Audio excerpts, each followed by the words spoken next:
안녕하세요. LH 수험생 여러분. 저는 여러분들과 함께 실전 모의고사 의사소통 능력 같이 공부하게 될 강사 김지영이라고 합니다.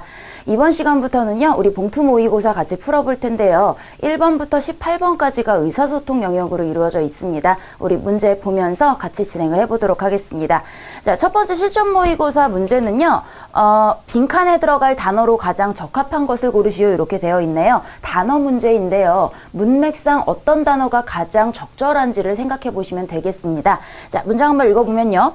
미국이 500억 달러의 규모의 중국산 제품에 25% 추가 관세를 강행하기로 하자 중국도 곧바로 똑같은 규모와 강도로 보복 조치를 하기로 했고 라고 나와 있네요. 그러면은 어떠한 보복 조치를 하다. 그래서 여기 나와 있는 단어들을 조금 생각을 해보면요. 집행이라고 하는 것들은 법률이나 어떤 행정관리 이런 것들의 처분을 실행한다라는 게 집행이기 때문에 이거는 단순 실행이라고 볼 수는 없겠죠. 자, 보복 조치를 단행이라고 집어넣는데요. 단행이라고 집어넣을 때는 결단의 의미가 들어가 있습니다. 그래서 결단해서 시행한다. 우리가 보통 문장을 사용을 할 때도요. 어떤 조치를 단행한다라고 하면은 약간 결심이 서서 이렇게 얘기하는 부분들이 더 적절하겠죠. 그래서 단행 나쁘지 않고요. 횡행하다라는 거는 보통 부정적인 의미로 많이 쓰이죠. 제멋대로 행한다라는 뜻이기 때문에 여기서는 단행이 좀 더 어울릴 것 같아요.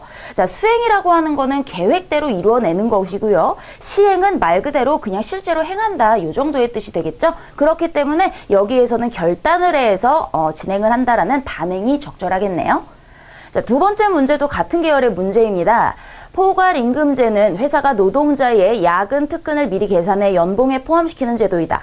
몇 시간을 일하든 정해진 돈을 받기 때문에 무제한 노동을 모모한다는 비판을 받는다. 자, 그러면은 무제한 노동을 나쁜 식으로 표현을 하는 거겠죠. 자, 1번 보시면요. 권장은요. 권한다라는 좋은 것들을 권한다라는 뜻이기 때문에 적절하지 않고요. 자, 두 번째 조장이 나왔습니다. 조장을 한다라고 할 때 우리 안 좋은 분위기를 조장한다 이런 식으로 쓰잖아요. 그래서 부정적인 내용들을 부추긴다라는 뜻이기 때문에 바로 이런 포괄임금제가 무제한 노동, 부정적인 것들을 부추긴다라는 비판을 받는다. 그래서 적절하겠네요. 자, 권유는 말 그대로 권하다라는 뜻이고요. 위장은 가짜로, 거짓으로 꾸민다라는 뜻이고요. 보장은 어떤 보증을 해주는 겁니다. 그래서 어떤 조건을 보증해주는 그런 것들이 보장이기 때문에 여기서는 부정적인 의미인 조장이 가장 어울리겠네요. 자, 이번에는 빈칸에 들어갈 말을 순서대로 바르게 연결한 것인데요. 자, 첫 문장부터 한번 보도록 할게요. 손에 쥐고 사용할 수 있는 것으로서 도구는 하나의 무엇이다 라고 얘기하고 즉 한 번 더 설명을 했죠. 목적하는 미래의 실현을 가능하게 해주었다. 즉 목적을 가능하게 해주는 것이 바로 여기에 들어가야 되겠네요. 봤더니 규정, 기능, 미래, 수단 이렇게 나와 있는데요. 우리 어떤 목적을 이루기 위한 것들 그런 거 수단이라고 이야기를 하죠. 어쨌든 지금 수단이 나와 있는 거는 5번 정도인데요. 또 다르게 들어갈 수 있는 거 하나의 기능이 될 수가 있다라고도 가능하기 때문에 기능, 수단 요 정도가 적절해 보여요. 그러므로 도구와 관련된 지시나 적재성과 같은 도구마다 존재하는 모든 무엇들은 각각의 도구가 일련의 무엇과 관련하여 그때마다 잠정적인 중간자로서 언제나 자기 자신과 현재 있는 곳을 뛰어넘어오게 될 가능성과 무엇을 지시하게 되는 것을 의미한다라고 얘기했는데요. 우선 우리가 쉽게 찾을 수 있는 것이 마지막 가로입니다.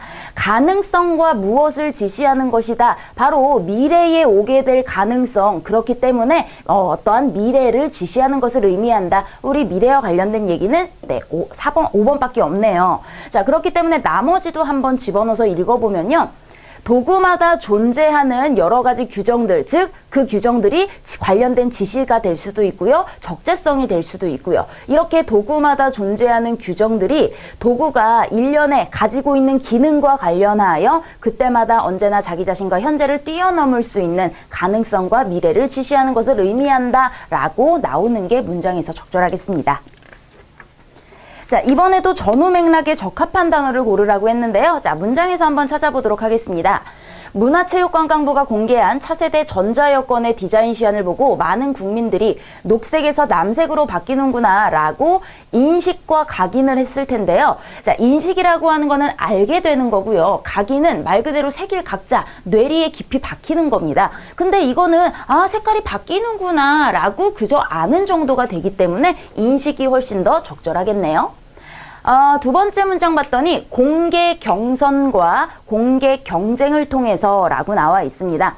경선은 보통 선거에서 이야기를 하는 거겠죠? 그래서 경쟁 선거 정도가 되겠고요. 여기서는 여러 사람들이 공개적으로 경쟁을 통해서 수정을 거쳐서 지금의 시안으로 완성됐다라는 표현이 적절하겠네요.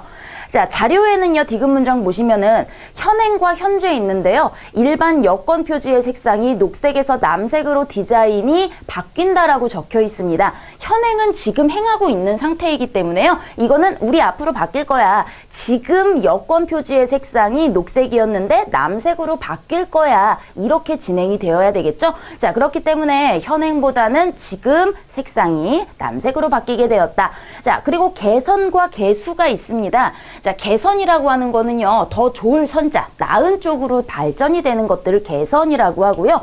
단순하게 우리 바뀐다라고 얘기하는 거, 새로 만든다라는 의미는 개수가 된다라고 표현을 해야 되겠죠.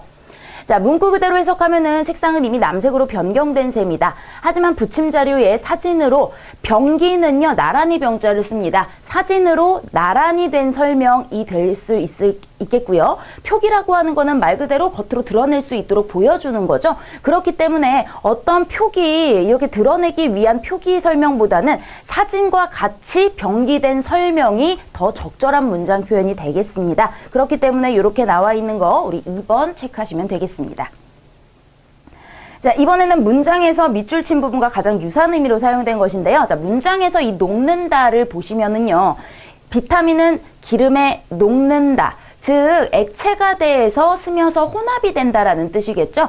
첫 번째 나와 있는 고드름이 녹는다라는 것은 온도가 높아져서 고체로 있었던 게 액체로 바뀐다라는 뜻이 되겠고요. 서운한 감정이 복눈처럼 녹는다. 이거는 감정이 사그라드는 거겠죠. 세 번째, 입에서 살살 녹는다. 그만큼 부드럽다라는 개념이겠고요. 폐수 속에 녹아있는, 즉 액체로 혼합이 돼 있는 이라는 뜻이기 때문에 같은 뜻이 되겠고요. 지식이나 경험이 녹아있다. 이것들이 스며있다, 반영이 돼 있다. 이 정도의 뜻으로 보시면 되겠습니다. 자, 이번에도요, 보기에 나누다와 가장 유사한 의미인데요.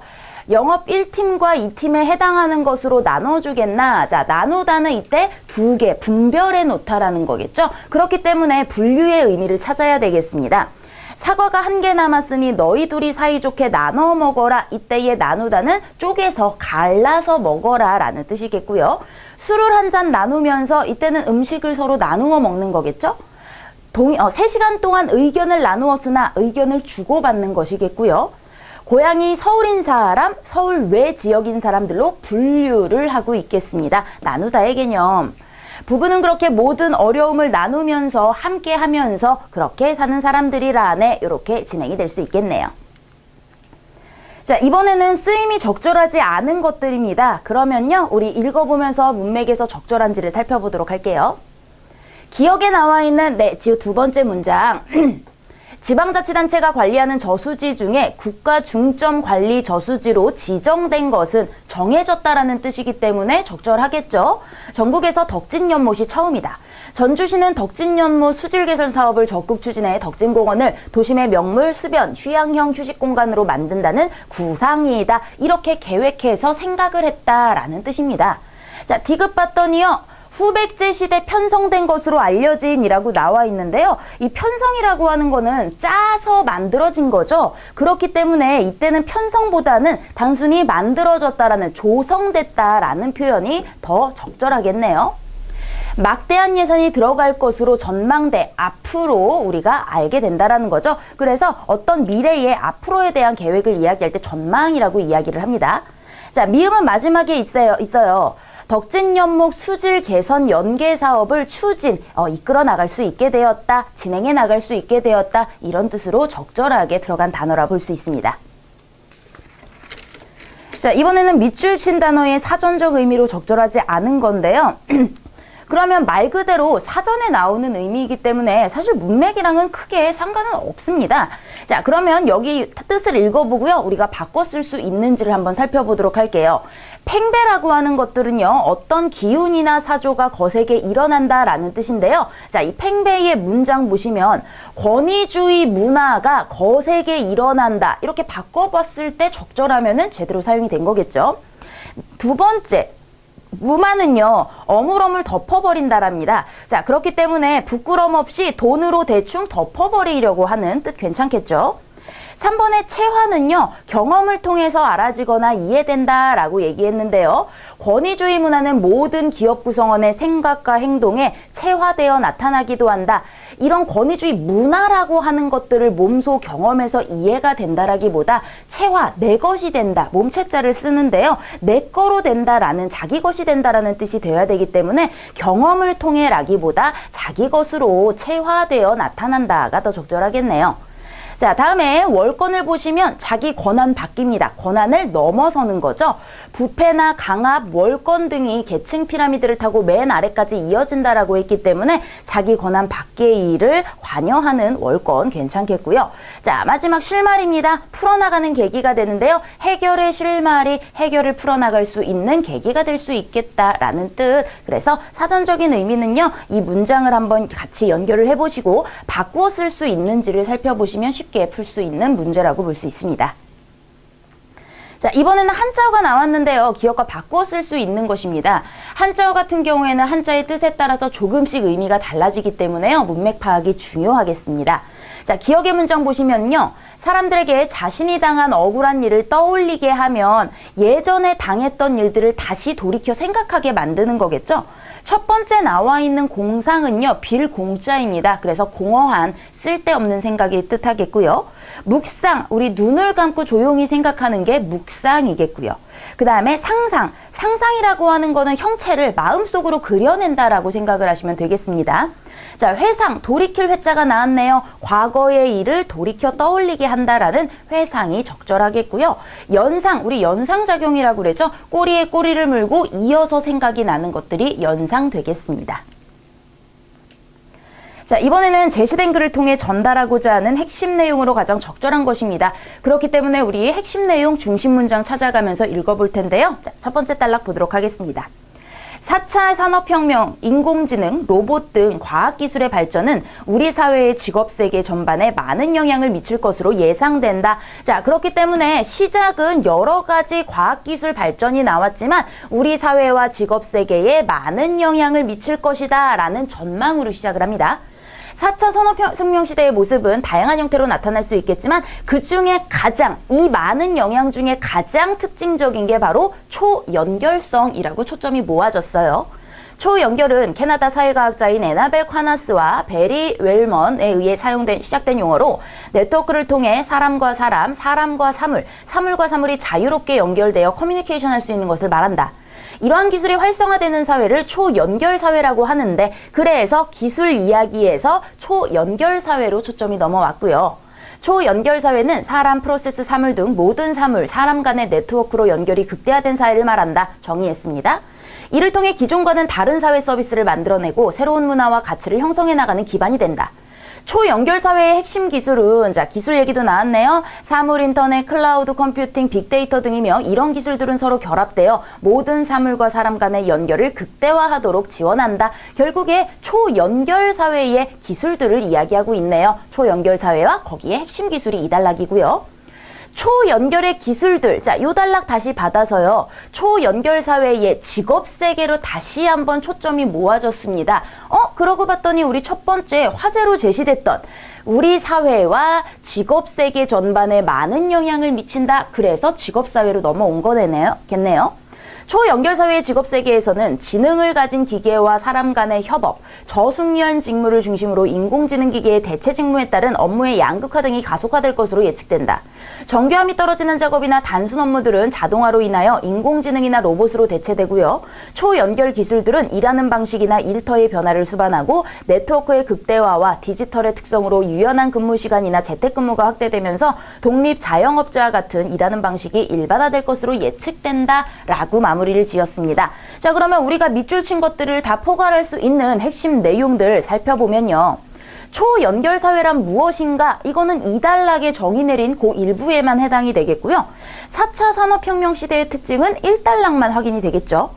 초연결 사회가 가져올 직업 세계의 변화도요. 3단락에서만 언급을 하고 있습니다. 새로운 문화와 가치들 포괄을 한 거겠죠. 형성하는 초연결사회의 모습들. 결국 이런 4차 산업혁명의 기술 발전으로 활성화되는 사회가 초연결사회이고 이것들로 형성되는 이런 변화들을 보여주고 있기 때문에 4번 괜찮은 표현입니다. 네트워크의 극대화 및 디지털화에 따른 재택근무의 확대도 3단락의 아주 일부의 변화된 이런 방식에 해당이 되기 때문에요. 전체를 아우를 수 있는 것은 4번이 적절하겠죠. 자, 이번에는 글의 전개 방식입니다. 전개 방식은요, 내용 위주가 아니라요, 어떻게 글이 구성이 되었는지에 대한 것이기 때문에요. 여기 나와 있는 보기를 먼저 읽으시고요. 어떠한 구성 방식, 전개 방식이 나왔는지를 체크를 하신 후에 그 다음에 글을 읽어나가면 먼저 내가 읽었던 것 중에서 이거 있는데 그러면은 바로 체크를 하고 넘어가는 그런 문제가 되겠습니다. 자, 보시면은요, 첫 번째는요, 변화 과정과 전망이고요. 과정대로 진행이 돼야 돼요. 두 번째는 새로운 이론을 소개하고 구체적으로 적용을 하고 있다고 합니다. 3번은요, 정의를 내렸죠. 네 번째, 상반된 입장의 문제점을 모두 비판하여 종합결론에 이르고 있다.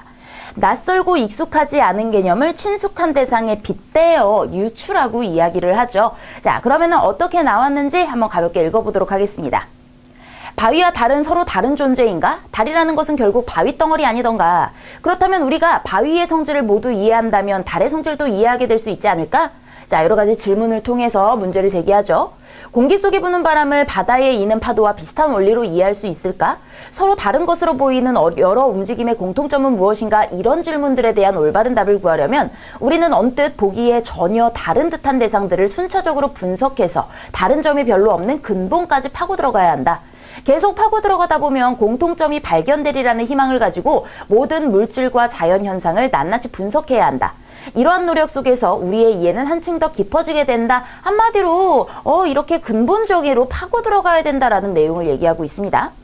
무언가를 이해한다는 것의 진정한 의미는 무엇인가? 이 우주의 진행 방식을 하나의 체스 게임에 비유해보자. 자, 체스 게임에 비유해서 이야기를 했다. 빗대어 바로 5번이 여기까지 읽었을 때 다 나온 얘기겠죠? 자, 그러면 뒤에 내용이 중요한 게 아니기 때문에 다음 문제 넘어가도록 하겠습니다.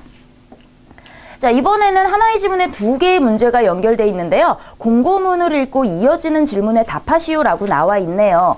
자, 두 문제, 항상 이렇게 여러 개 연결 문제가 나오는 경우에는요. 여러분들이 문제를 먼저 잠깐 살피시고요. 내가 어떤 문제 순위를 우선에 두어야 한 번에 읽으면서 다 두세 문제를 풀 수 있을지를 조금 생각을 해보시면 좋습니다. 자, 첫 번째 연결 문제는요, 수정 문제이고요. 두 번째 문제는 내용 이해 문제입니다. 그렇기 때문에 우리는 보통 내용 이해를 풀기 위해서 얘를 꼼꼼히 읽어 나가다 보면 기억부터 미음에 해당하는 수정 문제를 같이 해결해 나갈 수 있겠죠. 자, 그렇기 때문에요, 이런 바른 이해 문제 먼저 보도록 하겠습니다. 자, 이렇게 내용 일치 같은 경우에는요, 우리 1번부터 5번의 키워드들을 먼저 체크를 하고 문제에 들어가야 되겠죠. 이번 공모는 땡땡위원회 소관 법령 및 업무 분야에 한하여 국민이 체감할 수 있는 공정하고 활력 있는 시장을 만들기 위한 정책 및 제도 개선 방안에 의한 관한 것이다. 그렇기 때문에 이번 공모의 의미가 무엇인지 목적 이런 것들에 대한 항목이 있으면은 거기서 찾으면 되겠네요. B입니다. 공모기간은 4주이며 자, 기간에 해당됩니다. 누구나 참여할 수 있고 이렇게 제출할 수 있다. 공모기간과 참여 대상과 제출 방법이네요. C는요, 제한은 제한된 분량에 맞게 작성하여, 자, 분량, 각 분야에 따른 이러한 내용을 정해진 양식에, 그래서 들어가야 할 내용과 양식이 필요하고요.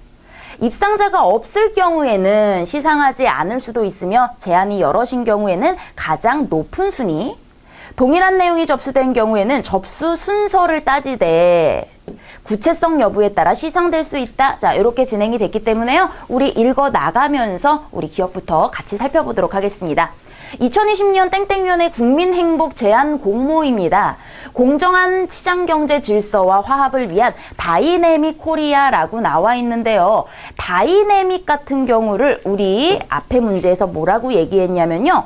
외래어 표기법에 따라서 다이내믹을 다이나믹으로 수정한다라고 얘기했는데 외래어 표기법은 그들의 발음을 우리가 최대한 그대로 가져와 주는 게 중요하기 때문에요. 사전을 찾아보시면 가로 안에 발음 키워드 단어들이 있습니다. 그거에 따라서 발음을 해주는 게 제대로 된 외래어 표기법이 되겠죠. 자, 그럼 다이내믹을요, 규정에 따라 찾아보면은요, 이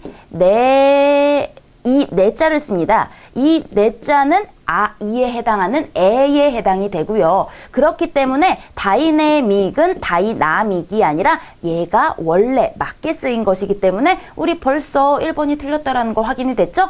나머지도 우리 확인하면서 같이 보도록 할 거예요. 자, 두 번째 문제를 풀기 위해서 우리 계속 읽어보도록 할게요. 공모 분야가 나와 있습니다. 공모 분야는 국민이 체감하는 공정하고 활력 있는 시장을 만들기 위해 경제 민주화, 경쟁 촉진 및 소비자 권익 보호와 관련된 정책 및 제도 개선 방안을 이렇게 이야기하고 있네요. 그렇기 때문에 얘네 목적이 뭐예요? 이러한 것들에 따라서 이런 공모를 하게 되었다라는 내용이겠죠? 그래서 요 내용과 요 내용을 포괄을 해봤을 때 1번의 내용, A의 내용 바른 얘기라고 볼 수 있겠고요. 자, 분야는 쭉 이렇게 나와 있고요. 공모 기간 여기 두 번째 확인해야 되겠죠? 사주 맞고요. 누구나 가능하고요. 참여 방법까지 2번의 내용이 나와 있습니다.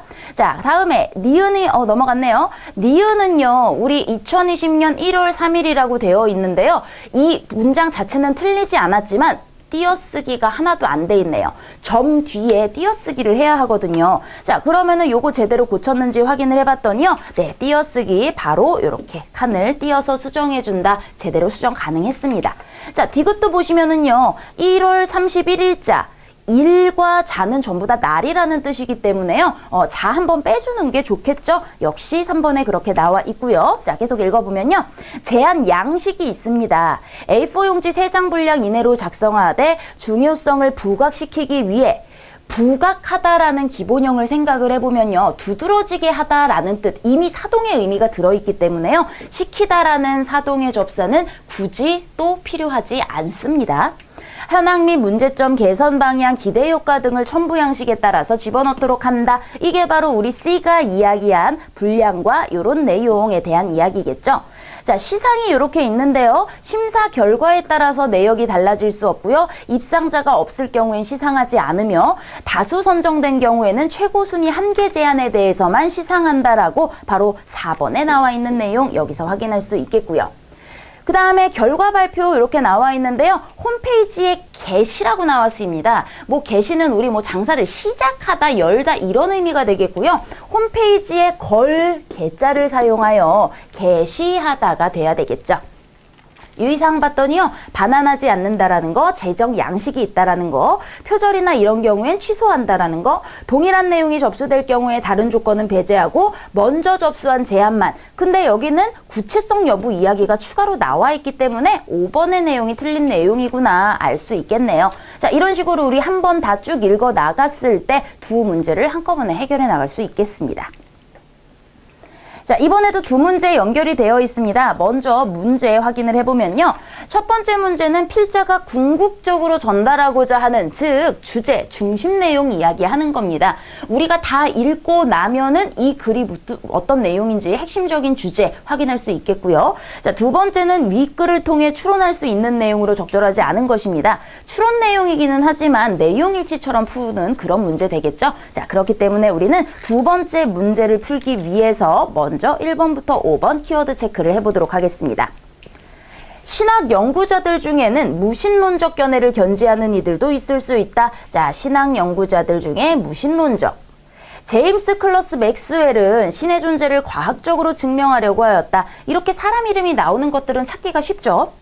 오르테가 이 가세트가 논의한 문화인은 과학의 엄밀성을 신봉하는 이들이다. 자, 문화인의 의미고요.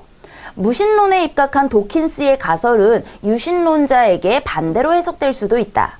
유럽에서 일어난 종교개혁은 리처드 그레고리의 주장에 대한 반례로, 자, 종교개혁이 얘의 반례로 이루어질 수 있다라는 뜻이기 때문에요. 우리 해당 학자들이 이야기할 때마다 확인을 한번 해보면 되겠습니다. 자, 그럼 읽어나가면서 우리 주제 확인해 보도록 할게요. 과학이 무신론이고 윤리와는 거리가 멀다는 견해는 스페인의 철학자 오르테가 이 가세트가 말하는 문화인들 사이에 과학에 대한 반감을 더욱 부채질하고 냈다. 자, 오르테가 이 가세트 3번에 있었죠. 과학의 엄밀성을 신봉하는 이들이라고 이야기를 했는데요. 과학이 무신론이고 윤리와 거리가 멀다라는 요 견해가 얘가 말하는 문화인들 사이에서 과학에 대한 반감을 더욱 부채질했다라는 것입니다. 얘는 무신론자가 그러면 아니라는 거겠죠?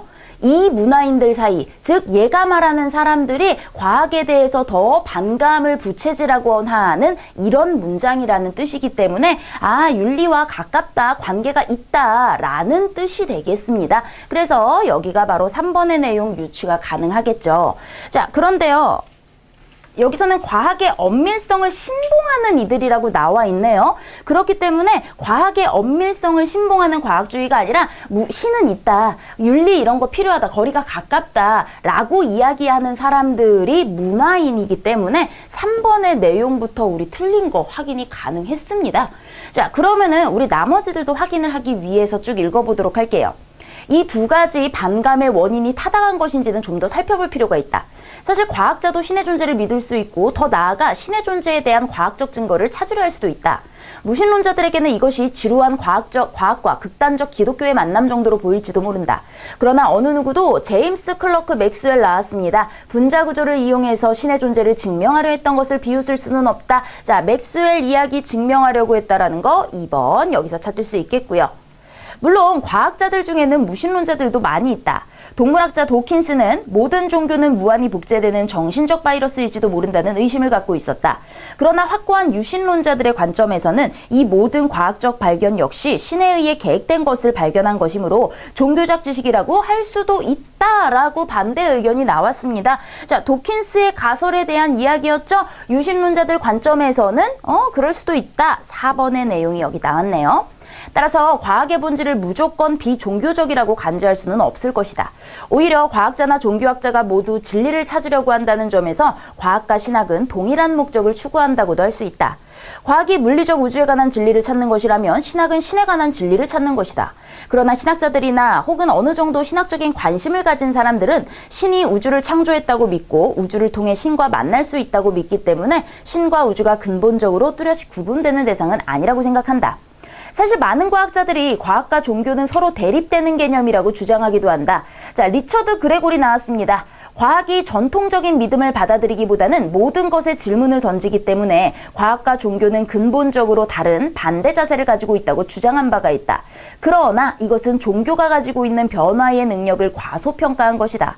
유럽에서 일어난 모든 종교개혁 운동은 전통적 믿음을 받아들이지 않으려는 시도였다라고 바로 종교개혁과 그레고리 이야기를 그러나를 통해서 반대급부로 이야기를 하고 있기 때문에 5번의 내용도 확인 가능합니다. 과학은 증거에 의존하는 반면 종교는 계시된 사실에 의존한다는 점에서 이들 간에 극복할 수 없는 차이점이 존재한다는 반론을 제기할 수도 있다. 그러나 종교인들에게는 계시된 사실이 바로 증거이다. 지속적으로 신에 관한 증거들에 대해 회의하고 재해석한다는 점에서 신학을 과학이라고 간주하더라도 결코 모순은 아니다. 사실 그것을 신학이라고 부르기 때문에 신의 존재를 전제로 하고 있는 것처럼 보인다. 그러나 우리가 본 바와 같이 과학적 연구가 몇몇 과학자를 신에게 인도했던 것처럼 신학 연구가 그 신학자를 무신론자로 만들지 않을 이유는 없다. 가능하다라는 뜻이겠죠? 그렇기 때문에 1번의 내용도 마지막에 우리가 찾을 수 있겠습니다. 어쨌든 우리는 이 키워드를 읽었기 때문에요. 실질적으로는 첫 문장에서, 첫 단락에서 3번이 틀렸다라는 거 확인은 가능합니다. 자, 그러면은 전체 주제를 담을 수 있는 첫 번째 연결 문제를 풀어봐야 될 텐데요. 자, 1번 보시면요. 과학이 종교와 양립할 수 없다는 의견은 타당하지 않다라고 나와 있습니다. 자, 그러면 여기서 얘기하는 건 뭐예요? 과학이 계속 신과는 거리가 멀다라는 견해에 대해서 반박을 하고요. 물론 이런 사람들도 있었지만 여기에 대한 반박도 있고요. 계속 이런 다른 사람들, 많은 과학자들의 이런 대립되는 의견들에 대해서 반박을 하고 있는 부분이기 때문에 이런 과학과 종교는 다르다라는 의견에 대해서 반박하는 타당하지 않다라는 내용이 적절하겠습니다. 자, 나머지는 왜 아닌지 확인을 해보면요. 과학자와 종교학자는 진리 탐구라는 공통 목적을 추구한다라는 점은 물론 나와 있기는 합니다. 하지만 요거는 전체의 내용이라고 볼 수는 없고요. 나왔던 일부에 불과하겠죠. 3번 역시요. 과학은 모든 것에 대해 회의적 질문을 던지는 학문이다. 이것도 전체를 다룰 수는 없습니다. 신학도 이렇다라고 나와는 있으나 이것에 대해서 우리가 전체 이야기를 담을 수는 없고요. 신학은 신의 존재를 입증하기 위해 과학과는 다른 방법을 적용한다라는 것은 틀린 내용이죠. 기본적으로 이렇게 서로 연구하고 재해석한다는 점에서 모순이 아니라고 얘기했기 때문에요. 2, 3, 4번은 일부에 해당이 되고요. 5번은 틀린 내용이라고 볼 수 있겠네요. 자, 이번에는 세 문제가 연결이 되어 있습니다. 이어지는 질문에 답하시오 나와 있는데요. 첫 번째 연결 문제는 임차인과 임대인을 바르게 짝지으지 않은 것이에요. 그리고 두 번째는요, 용어의 정의이기 때문에 우리 읽어 나가면서 용어 확인을 해볼 것이고요. 자, 세 번째가 수혜자 부담 원칙, 이 마지막에 나온 것에 대한 사례이기 때문에요. 우리 수혜자 부담 원칙이 뭔지에 대해 생각을 해보고 풀어야 하는 문제이기 때문에요. 우리 우선 전체적으로 임대인과 임차인 을 집어넣어 놓고요. 그 다음에 문맥을 자연스럽게 읽어보는 게 좋을 것 같아요. 자, 그러면은 우리 첫 번째 기억 들어간 것부터 한번 보도록 하죠. 임대주택 수선비 부담 및 원상복구의 기준에 대한 총칙이네요. 1조의 목적입니다. 이 기준은 땡땡공사의 임대주택에 대한 임대사업자와 임차인의 수선비 부담 시설물 원상 복구에 관한 기준을 정함을 목적으로 한다. 자, 원상 복구에 밑줄이 쳐 있으니까요. 우리 단어 문제 보면서 가죠. 원래 완공 시점의 상태로 복구한다라고 나왔네요. 원상 복구는요. 완공 다 지어졌을 때 상태가 아니라 원래 들어왔을 때 내가 이 건물 혹은 방을 빌려서 들어왔을 때의 원래 시점의 복구가 원상 복구겠죠. 자, 1번부터 틀린 거 확인을 했고요. 여기 나와 있네요. 임대인의 의무에 임대사업자는 임대차 계약 전에 이런 것들을 임차인에게 설명하고 확인서에 임차인의 서명을 받아 보관하여야 한다. 자, 제목만 보시면 임대인의 의무 같지만 사실 1번 항목에 나와 있는 것이 기억입니다. 뭐라고 얘기했어요? 각 호의 상황을 임차인에게 설명하고 확인을 받아라라고 얘기했기 때문에 바로 임차인이 지켜야 될 것들을 서로 의견 조율을 하는 부분이 되겠습니다. 그러니 관리자로서의 의무를 지켜라. 누구에게 이야기하는 거예요? 바로 빌린 사람, 임차인에게 이야기를 하고 있는 것입니다. 자, 그렇기 때문에 임차인은 선량한 관리자로서 이 건물을 쓰면서 지켜야 할 것들 의무 사항으로 집어넣어야 되겠고요. 수선 및 원상복구 비용 부담, 그 다음에 비용 산정 기준을 서로 조율을 해야 되겠죠. 자, 봤더니요, 여기는 임대인이라고 나와 있기 때문에 우리 앞부분에서 우리 두 문제 다 해결을 하기는 했네요. 자, 그럼 실질적으로는 바로 세 번째 문제로 넘어가도 되는 상황이지만요. 우리는 공부를 하고 있기 때문에 나머지들 조금 살펴볼게요. 자, 다음에 밑줄 친 것들이나 빈칸이 있는지 살펴봤더니요. 네, 여기 니은이 있습니다. 요 중약 이후에 나오는 것들은요. 자, 니은은 세대 내부 또는 발코니에 결로가 발생하는 경우 주기적인 환기, 온습도 조절 등 결로 및 곰팡이 발생을 줄이기 위해서 필요한 조치를 하여야 한다. 자, 보시면 위에도요. 임차인은 점검 보수를 해야 된다. 그리고 주기적으로 이렇게 관리해야 될 거는 빌려서 쓰는 사람이겠죠. 그렇기 때문에 이거는 빌린 임차인이 들어가야 되겠고요. 자, 조치라는 밑줄이 나와 있네요. 조치, 어떤 행위를 해야 한다. 즉 필요한 대책을 세우고 행위를 해야 한다. 적절합니다. 자, 디귿을 보시면요. 임차인이 1항 내지는 3항의 의무를 소홀히 하여 발생한 보수사항에 대해서는 임차인이 비용을 부담한다. 근데 다만이에요. 누구의 귀책 사유로 발생한 결로의 경우에는 그러하지 아니한다. 기본적으로는 임차인이고요. 임차인이 아닌 임대인의 귀책 사유인 경우에는 그러지 아니한다. 역시 임대인으로 나와 있습니다. 자, 다음에 나와 있는 빈칸이나 밑줄을 봤더니 여기 밑줄이 맞네요. 다음 각 호의 사유로 파손, 훼손, 멸실된 겁니다. 자, 파손은 부서진 거고 멸실은 사라진 거죠. 자, 보시면은요. 손모가 빠졌네요. 깨어져서 못 쓰게 된 부서진 거고요. 멸실은 없어지거나 분실된 거입니다. 자, 손모가 어디 있었는지 조금 확인을 해보면요. 여기 있네요. 노후화, 손모 및 즉 닳아 없어진다라는 뜻이겠죠. 우리 마모라는 표현 쓰잖아요. 그 모자라고 생각하시면 되겠습니다.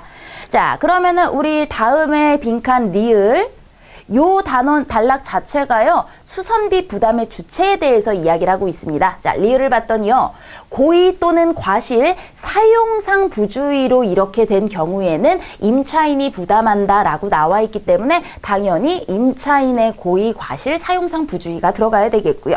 미음에 이 각호에 대한 사항은 공동부담이고요. 다만 관리소홀이 인정되는 경우엔 관리주체가 부담한다라고 나와 있네요. 그래서요. 냉난방 시설 청소비, 소화기 충약비 등의 주거생활 편익을 위해 제공되는 시설의 소모적 지출입니다. 즉 살면서 내가 소모적으로 하는 부분들 당연히 빌린 임차인이 생활하면서 사용을 하는 부분이기 때문에 네, 임차인 부담이 되어야 되겠습니다.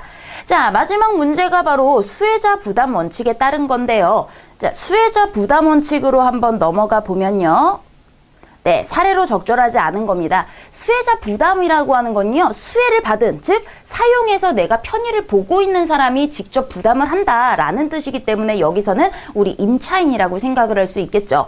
A를 봤더니 오염자 부담 원칙이란 수혜자 부담 원칙 중 하나로 오염 방지 조치를 이행하거나 오염으로 야기된 피해를 보상하는 데 드는 비용을 오염자가 부담해야 한다는 것을 뜻해 라고 나와 있는데요. 이거는 오염한 사람이 부담한다라는 것이지 수혜자, 즉 이것을 사용한 사람, 즉 임차인이 부담해야 한다라는 사례와는 거리가 멀 수밖에 없습니다. 이거 같은 경우에는 보상을 해줘야 된다, 뭐 이런 의미로 생각을 해봐야 될 텐데요. 네, 그래서 오염 방지 조치, 미리 방지 조치, 혹은 오염으로 야기된 피해, 즉 이런 것들을 제대로 하지 않는 것에 대한 보상이 나왔죠. 그럼 보상은 누가 해줘야 되죠? 미리 예방 조치는 누가 해야 되죠? 당연히 빌려주는 원래 건물주, 임대인이 해야 되겠죠? 그렇기 때문에 사용하는 사람이 부담한다라는 것과는 거리가 먼 이야기가 되겠네요. B를 봤더니 어느 대학교 연구실 공간의 무상 배정 면적을 규정으로 정한 후에 그에 초과하는 면적에 대해서는 초과하는 면적을 사용한 교수가 사용료를 납부하더라. 즉 수혜자가 사용료를 납부해야 하더라 라는 내용이겠고요. 풋살장, 테니스장 등 체육시설을 야간에 이용할 때 야간에 이용하는 사람이 이런 조명비 내야 된다, 전기세 내야 한다 같은 근거고요. 개인소득에 대한 세금도 이러한 원칙을 적용해 부과되고 있는데 조세를 부담하는 자체가 바로 나라에 대한 수혜를 받은 그 의무이기 때문에 수혜자가 부담한다 원칙이고요. 대중교통요금이 인상되는 것이나 개별교통에서 혼잡통행료 혹은 도시진입요금 등이 부과되는 것은 공공재로부터 이익을 얻거나 집약적으로 이용하는, 그래서 이런 것들을 직접 이용하는 수혜자가 부담하는 원칙이구나. 나머지들은 전부 다 수혜자 부담 원칙에 해당이 되겠습니다. 자, 우리 이렇게 18문제 풀어봤는데요. 앞에 단어 문제가 있기 때문에 특히 그런 부분들은 여러분들이 좀 더 속도를 내서 빠르게 푸셔야 뒷부분에 이런 지문을 읽을 때 여유를 가지고 정확하게 맞는 답 고르실 수 있다는 거 기억을 해두시고요. 단어 문제에 조금 더 속도 내서 풀 수 있도록 유의하시기 바랍니다.